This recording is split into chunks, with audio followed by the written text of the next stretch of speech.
When Martin Amis published his first novels in the 1970s, including The Rachel Papers and Dead Babies, few headline writers could resist the pun, "The sun also rises." The long shelf of novels by Kingsley Amis, including Lucky Jim, now had to make room for work by another author from the family. The Sun went on to write Money, a transatlantic satire which is now considered one of the key books of the 80s and has just been adapted as a BBC drama. And he's continued to attract headlines. In the 90s, coverage of his divorce, emergency dentistry, and a series of family deaths, including that of Kingsley, led Martin to write a memoir, Experience. There was recently another media flurry over his comments about Islam and on feminism, the theme of his latest and 14th novel, The Pregnant Widow, in which a young man behaves badly towards women during a holiday in Italy. Amis has acknowledged that the self-destruction of one of the female characters was inspired by the emotional troubles and early death, at the age of 46, of his sister Sally. In a recent review of the last book by the American writer John Updike, and then again in a debate at Manchester University, you suggested novelists almost invariably get worse as they get older and the later books can be embarrassing. It's quite a risky gambit for a novelist of 60 with a new book out. Did it reflect any nervousness about your own curve? It's on my mind a lot because it's a sort of recent negative eureka on my part. I found it and I don't want it, which is coming to realize that there does seem to be this almost invariable downward curve. It's a modern phenomenon. Dickens died at 59, Shakespeare 54, Jane Austen at 41. There was no question in the past of the talent dying before the body, but we can see it in certain examples of writers who did hang on for a bit, like Tolstoy. The early novella, The Death of Ivan Illich, is immortal. The late novella, The Kreutzer Sonata, is dreadful on every level.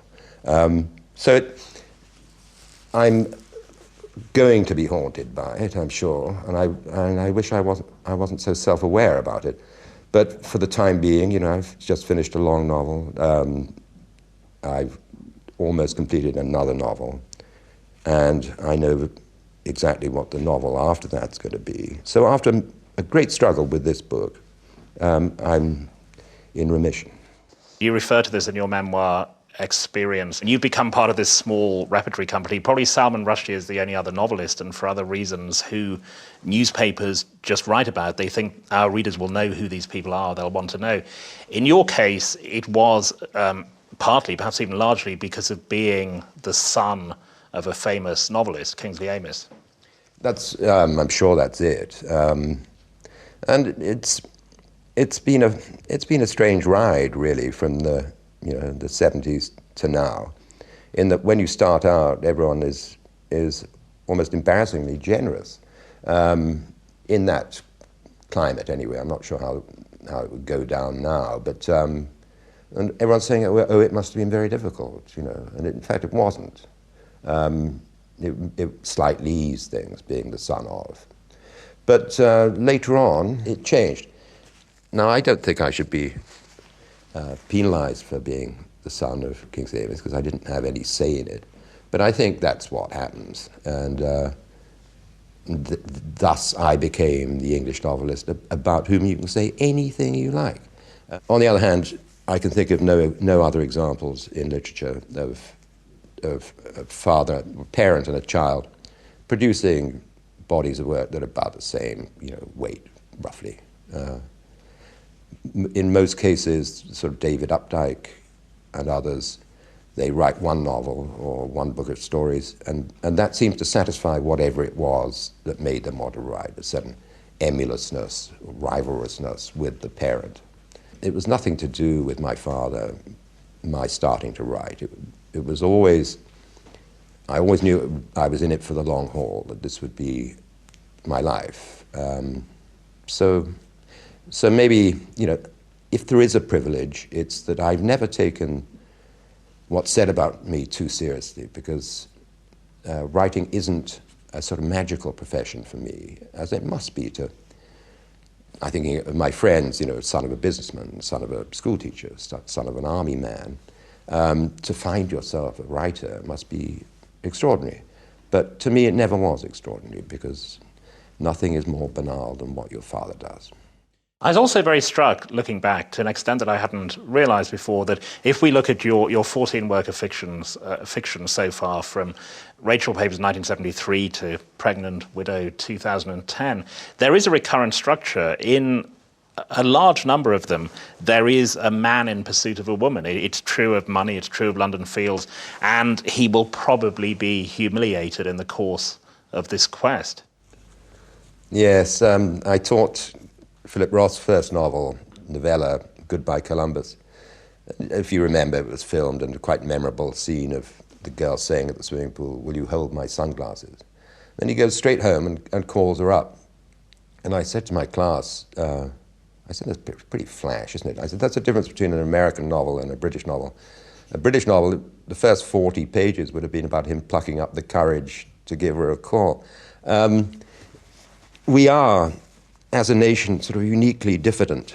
If you look at the small ads in an American journal, you'll say, you know, handsome, slim, non-smoker wants to meet. You know, in the British equivalent is chain-smoking, alcoholic, out of work, you know, overweight chap, age 50, wants.